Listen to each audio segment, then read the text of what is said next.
Enfin, nous serons en direct de Chaponneau dans le Rhône où une cérémonie est en cours pour célébrer les 55 ans de l'amitié franco-allemande. Pour l'occasion, dans 99 écoles, 99 ballons de baudruche seront lâchés. Un chiffre en référence à la chanson allemande 99 Luftballons, chanson de Nena dans les années 80.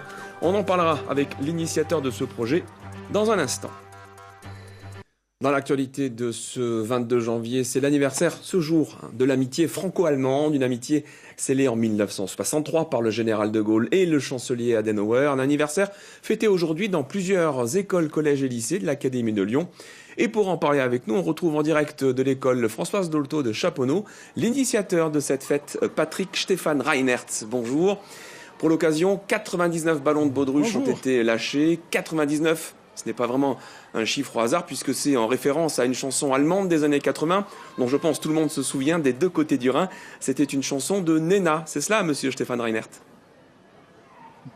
Oui, c'est tout à fait ça. Donc Nena s'est moqué un peu de la façon un peu belliqueuse de cette guerre froide. Et bien sûr, aujourd'hui, le temps a changé. Mais la symbolique reste quand même la même. La symbolique, c'est que l'Allemagne et la France doivent être ensemble, s'envoler et donner la joie et le plaisir de vivre ensemble et de construire ensemble un bel avenir qui se gravera dans la mémoire des enfants. Et je pense que d'ailleurs, la chanson de Nena, ballons, oui, d'ailleurs, la chanson de Nena, vous avez modifié les paroles parce qu'ils la chantent, les enfants, il me semble. Voilà, donc pour cette occasion, on l'a mise à jour, au goût du jour. Et puis, il s'agit aujourd'hui de donner envie à la construction de l'Europe et de dire que l'avenir est aux enfants. Et voilà, donc les enfants ont chanté ça avec beaucoup d'enthousiasme. Il y a aussi une symbolique dans le lâcher de ballon. Tout à fait. Oui, étant donné qu'il faut prendre la hauteur et il faut aussi faire voir que cette amitié est une sorte de miracle politique après tant d'années de situations belliqueuses. Donc une situation qui s'est terminée, on va dire vraiment concrètement en 1963, il y a 55 ans précisément. C'est important pour vous, cette signature entre De Gaulle et Adenauer ?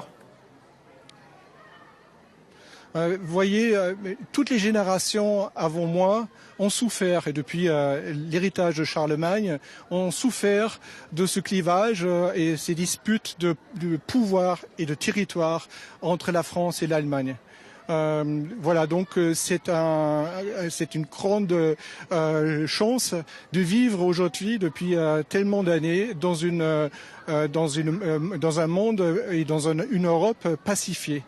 Et il s'agit donc de continuer ça.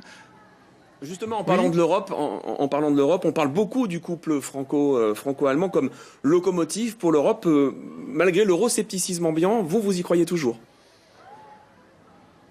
Mais c'est d'autant plus important aujourd'hui. Vous savez, l'amitié franco-allemande est devenue une normalité, et tant mieux. Mais ça ne doit pas glisser vers une banalité.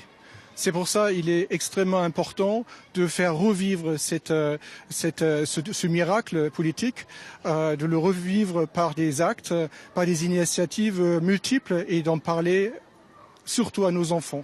Comme celle qui se passe aujourd'hui. Merci beaucoup Patrick Stéphane Reinertz d'avoir été notre invité en duplex de Chaponneau pour nous parler de cet anniversaire des 55 ans de l'amitié franco-allemande. Donc c'est un petit peu dans toutes les écoles, lycées et collèges de l'Académie de Lyon.